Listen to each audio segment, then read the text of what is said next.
ஓசூரில் தேசிய முற்போக்கு திராவிட கழக நிறுவன தலைவர் கேப்டன் விஜயகாந்த் அவர்களின் முதலாம் ஆண்டு நினைவு நாள் குரு பூஜை அனுசரிப்பு.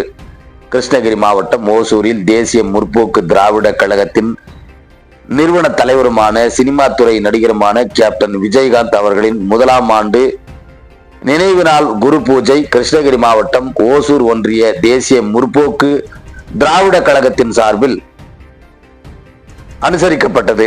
நிர்வாகிகள் சார்பில் அனுசரிக்கப்பட்டது. இதனைத் தொடர்ந்து கிருஷ்ணகிரி மாவட்டம் ஓசூர் சிப்காட் ராஜேஸ்வரி லேஅவுட் சர்க்கிள் பகுதியில் கேப்டன் விஜயகாந்த் அவர்களின் முழு திருவுருவ படத்திற்கு மாலை அணிவித்து மலர் தூவி மரியாதை செலுத்தப்பட்டு அன்னதானம் வழங்கும் நிகழ்வு நடைபெற்றது.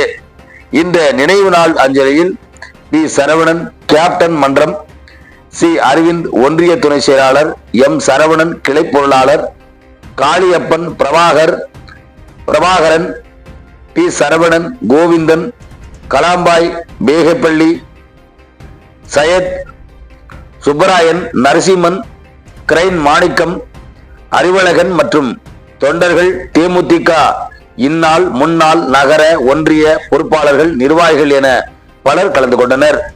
இந்த நிகழ்வில் சுமார் 500க்கும் மேற்பட்டோருக்கு அன்னதான நிகழ்ச்சி நடைபெற்றது என்பதும் குறிப்பிடத்தக்கது. எதிர்நீச்சல் தொலைக்காட்சி செய்திகளுக்காக ஓசூரில் இருந்து செய்தியாளர் செல்வமுடன் ராமச்சந்திரன்.